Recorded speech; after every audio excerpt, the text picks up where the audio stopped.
नाज़रीन कराम, हमारे हमसाया मुल्क के चाँद पर कदम रखने की ख़बरों ने हमारे मुल्क में बड़ी सारी आभास को जन्म दिया और बहुत सारी बातें लोगों के मुंह से निकलीं। मुख्तलिफ़ तरह के तबसरे लोगों के सामने पेश किए गए। उनकी तरफ जाए बगैर बहैसियत मुसलमान आज हम कुछ हक़ाइक़ इस हवाले से आपके सामने पेश करने चाहते हैं। देखिए, चाँद की तस्ख़ीर सबसे पहले मेरे लिए एक मुसलमान होने की हैसियत से क्या मकाम रखती है। तो जनाबे वाला, मैं ये अर्ज़ करता चलूँ कि चाँद की तस्ख़ीर ये दुनिया के लिए तो चैलेंज होगी, लेकिन मुसलमान होने की हैसियत से मेरे लिए इसकी तस्ख़ीर कोई अहमियत नहीं रखती, क्योंकि मैं उस नबी का मानने वाला हूँ कि जिस नबी ने आज नहीं, आज से सदियों पहले सिर्फ चाँद को तस्ख़ीर नहीं किया, चाँद से आगे वहाँ गए जहाँ ना आपसे पहले कोई गया ना आपके बाद कोई जाएगा। जी हाँ, ये चाँद की तस्ख़ीर करके आज अपने आप को बड़ा कहने वाले ये समझ लें, ये असल में उस जुस्तजू में है जिस जुस्तजू का रास्ता मेरे महबूब सल्लल्लाहु ताला अलैहि वसल्लम ने अता किया था। रास्ता उन्होंने दिया और दुनिया को बता दिया कि अगर तुम हमारे इस इक़दाम को चैलेंज करना चाहते हो, हालांकि कर नहीं सकेंगे, तो फिर कहा आओ तुम आज सदियों बाद चाँद पर जाकर तुम फूले नहीं समाते।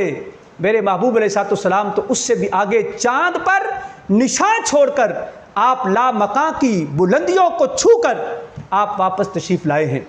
और फिर मैं चाँद की तस्ख़ीर के हवाले से ये भी बात करता चलूँ कि तुम उस चाँद की बात करते हो जो चाँद मेरे महबूब सल्लल्लाहु ताला अलैहि वसल्लम की ग़ुलामी पर नाज करता है। वो चाँद कि जिसको हुज़ूर सल्लल्लाहु ताला अलैहि वसल्लम अपने पुंगूड़े में बचपन के आलम में अगर हुज़ूर उससे अपनी उंगली का इशारा करें तो जिस तरफ महबूब की उंगली जाती है चाँद उसी तरफ झुक जाता है। ये चाँद तो मेरे महबूब सल्लल्लाहु ताला अलैहि वसल्लम के लिए खिलौना है। ये वो चाँद है कि जो मेरे महबूब सल्लल्लाहु ताला अलैहि वसल्लम को झूले में लोरियाँ सुनाया करता था।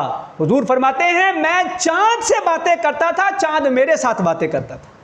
उसकी तस्ख़ीर पे इतने नाज़ा, एक मुसलमान होने के नाते से, मुस्तफ़ा सल्लल्लाहु ताला अलैहि वसल्लम का ग़ुलाम होने के नाते से मुझे इस पर कोई ताज्जुब नहीं है कि दुनिया आज चाँद पे गई है। मुझे ताज्जुब तब होता जब चाँद से आगे जाते, लेकिन वो ना पहले कभी जा सके हैं ना आइंदा कभी जा सकेंगे, क्योंकि ये मकाम अल्लाह तबारक व तआला ने सिर्फ़ मेरे महबूब सल्लल्लाहु ताला अलैहि वसल्लम को अता फ़रमाया।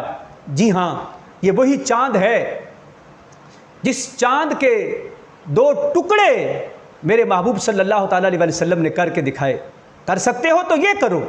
और तुम चाँद पर गए तो सदियों तैयारी करके, और तुम्हारी सवारी भी पहुंची तो एक मुद्दत तवील तय करने के बाद मेरे आका अलैहिस्सलाम चाँद पे पहुंचते हैं तो एक कदम आप उठता है तो दूसरा कदम चाँद पे होता है। और उस वक्त में गए कि जिस वक्त की मिकदार को भी कोई बयान नहीं कर सकता, इतने कलील वक्त में, और उस सवारी पर गए कि उससे बेहतरीन अजीम सवारी न किसी के पास है न किसी के पास होगी। इसलिए मैं उन लोगों से कहना चाहता हूँ जो उनकी इस कारकर्दगी पर अपने आप को शर्मिंदगी से दो चार करने वाले हैं, अपने आप को शर्मिंदगी से दो चार न कीजिए, क्योंकि आपका इम्तियाज़ इससे बहुत आगे है। और वो इम्तियाज़ अल्लाह ने इस अंदाज से अता किया है कि वो हुज़ूर सल्लल्लाहु ताला अलैहि वसल्लम से और बहैसियत मुस्लिम वो मुझसे एजाज़ कोई नहीं छीन सकता। क़यामत तक चाँद की तस्ख़ीर से लेकर सिदरतुल मुंतहा और लाबकां की वुसअतों को चीर कर जाने वाला अगर कोई है तो वो मेरे प्यारे मोहम्मद मुस्तफ़ा सल्लल्लाहु ताला अलैहि वसल्लम की ज़ात गिरामी है।